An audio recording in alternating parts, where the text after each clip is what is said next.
around the world. Hey, Jared, So yeah, look at the screen.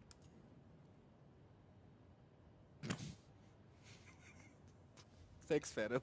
that's not appropriate. That's not appropriate. That's in our game. It's in our game. So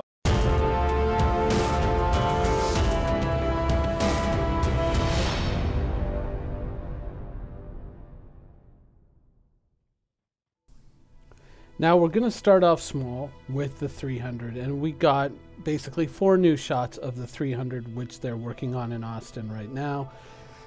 We saw some shots earlier in the week in regards to the ship, though there is one difference that I kind of want to highlight for you in these shots once we get to it. There we are.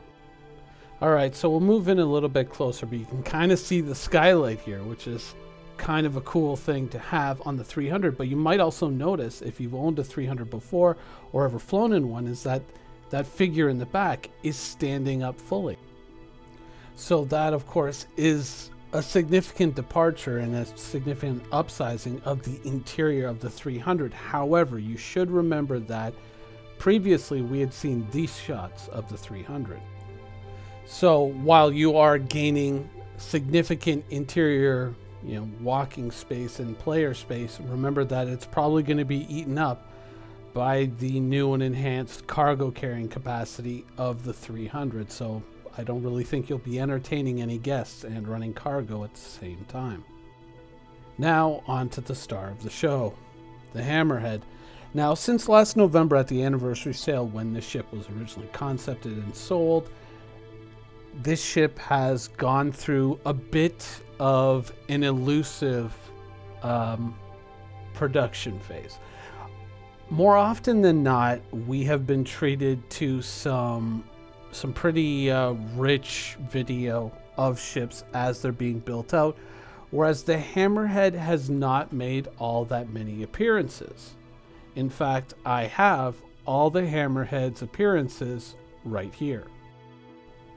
Now, most of the shots that we have seen of the Hammerhead since it was originally concept sold have been of the interior of the ship as it has been brought into production. There hasn't been any shots of the exterior. We haven't been shown any of that since the ship was originally concept sold.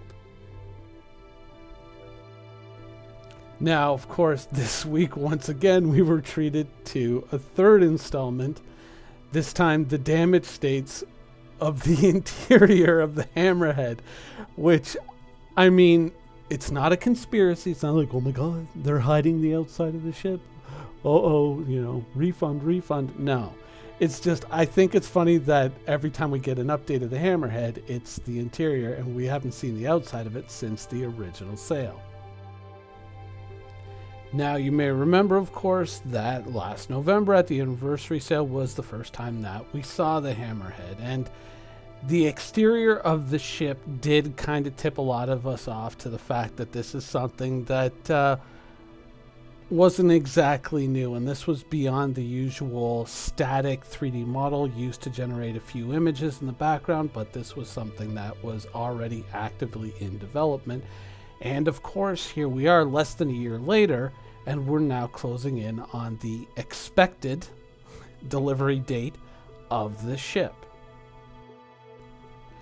Now, of course, on the roadmap right now, the task bar on the roadmap for the Hammerhead does not appear to be moving all that quickly, and even though there has been a slight extension or a slight, possibly you could call it a delay, to the release of 3.3 to coincide with CitizenCon, that basically kind of gives you roughly about 2 months to finish the ship.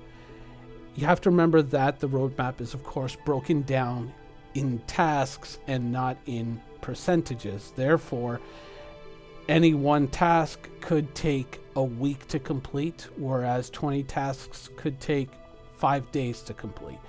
It is unknown what those tasks are and where they are on that chart. So even though we do have something of an idea as to the progress of the ship, it could stay static for a month or it could leap forward in a week. It's very hard to tell, but my guess is that there's probably going to be quite a lot of pressure to see this ship make it in time for CitizenCon. Now, conversely, I would say that we have already seen some of that pressure manifest itself with the bumping of salvage into 3.5.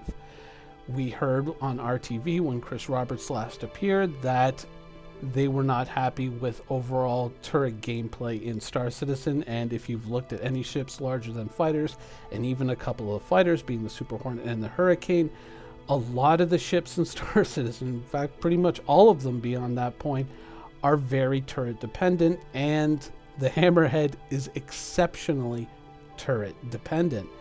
So good turret gameplay is something that the game is desperately in need of, and with a very big marquee ship like this coming out in 3.3, you probably want to have it in a very playable state to show off your new ship, which pretty much relies entirely on that mechanic in order to operate as a combat vessel.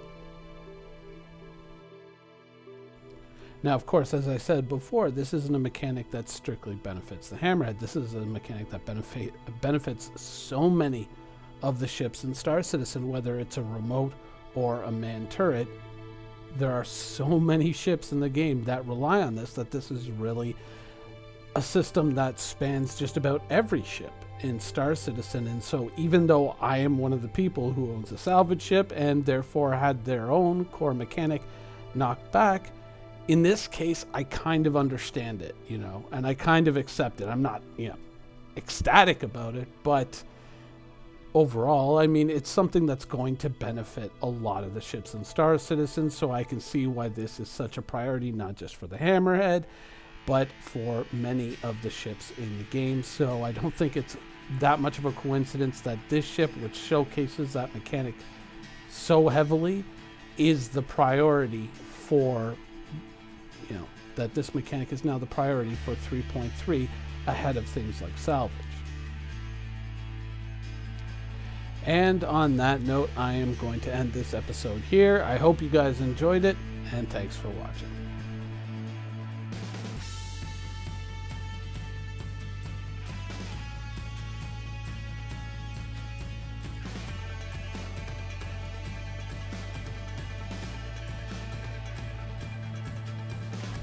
Thank you for watching. So if you want to keep up with the latest and greatest in Star Citizen and Squadron 42's development, please follow us on our social media channels. See you soon.